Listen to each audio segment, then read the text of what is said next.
আপনি আইনের কথা বলেন, যখন রামিসাকে ধর্ষণ করা হয়েছিল তখন কই ছিল আপনার আইন? আপনি ভাবতেছেন সামনে কুরবানি ঈদ, আপনি আনন্দ করবেন, কিন্তু যখন রামিসাকে ধর্ষণ করা হয়েছে তার আনন্দ কোথায় ছিল? তার বাবা মা একটাবার কি চিন্তা করেছেন তার বাবা মায়ের অবস্থা কি? নিজে স্বীকারোক্তি দিয়েছে সে যে ধর্ষণ করেছে, এবং তার ঘর থেকে লাশ উদ্ধার করা হয়েছে, রামিসার লাশ তার ঘরে পাওয়া গিয়েছে।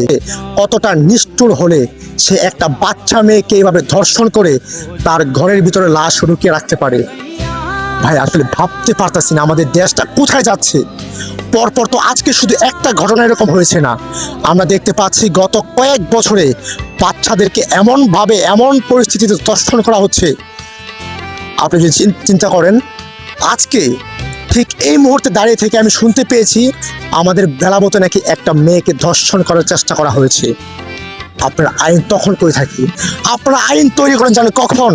যখন একটা মেয়েকে ধর্ষণ করা হয় তখন পরে আপনারা আইন তৈরি করেন অপরাধীর পক্ষ হয়ে, কিন্তু ওই মেয়েটার পক্ষ হয়ে না। আজকে আজকে আপনার আইন কোনো কথা বলতে পারতেছে না। আজকে এই মেয়েটার বাবা বলতেছে আমার বিচারের প্রয়োজন নেই। আপনার বিচার দিয়ে কি হবে আমার? আপনি তো বিচার করবেন 15 দিন পরে ভুলে যাবেন, আপনি তো এটা বিচার করবেনই না। উনি তো এমনভাবে বলতেছে ভাই এটা আমার রাষ্ট্রের জন্য লজ্জাজনক, আমার জনগণের জন্য লজ্জার একটি বিষয়। উনি যেভাবে বলতেছেন আসলে ওনার কথা সত্য। ভাই 15 দিন পরে একটা ট্রেন্ডিং বিষয় আসবে, আমরা রামিসার বিষয় ভুলে যাব। এরকম তো আমরা দেখেছি, আসিয়াকে ধর্ষণ করা হয়েছে, আসিয়ার বিষয় তো আমরা ভুলে গিয়েছি। আজকে রামিসাকে ধর্ষণ করা হয়েছে, এরকমটা হবে 15 দিনও লাগবে না। আমরা তো বাঙালি ভাই, আমরা বাঙালি ভাই, এক সপ্তাহ লাগবে না, রামিসার বিষয়টা আমরা ভুলে যাব।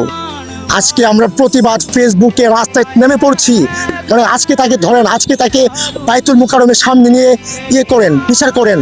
কিন্তু ভাই যাই বলেন না কেন, এক সপ্তাহ দেখেন, এক সপ্তাহ পরে আবার নতুন কোনো ট্রেন্ডিং আসবে, ওই নতুন কোনো ট্রেন্ডিংয়ে আপনি পড়ে যাবেন, কিন্তু রামিসার বাবা মার চোখের পানি কিন্তু শুকাবে না।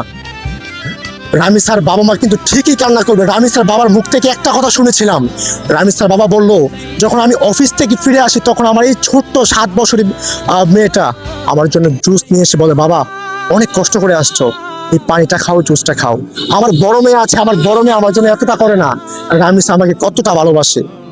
আসলে ভাই যখন এই কথাগুলো শুনতেছিলাম নিজে কেমন হচ্ছে আমি নিজেই অপরাধী। কেন আজকে আমরা পারছি না, কেন পারছি না তাকে আসলে একেবারে বাইতুল মুকাররমের সামনে ভাই আমরা আন্দোলন করি, শাহবাগে আমরা আন্দোলন করি, আসেন না এই অপরাধীকে ধরে শাহবাগে সবার সামনে জনসমুদ্রের সামনে সমস্ত মিডিয়াগুলো, আমরা যারা সাংবাদিকরা আছি, আমরা সাংবাদিকরা এই নিউজ কভার করবো, আমরা সরাসরি লাইভে যাব, আমরা লাইভে গিয়ে তার শাস্তিগুলো আমরা দেখাবো, তাকে এরকম শাস্তি দেওয়া হোক যাতে করে সামনে কোনো ধর্ষক এরকম ধর্ষণ করতে সাহস না পায়।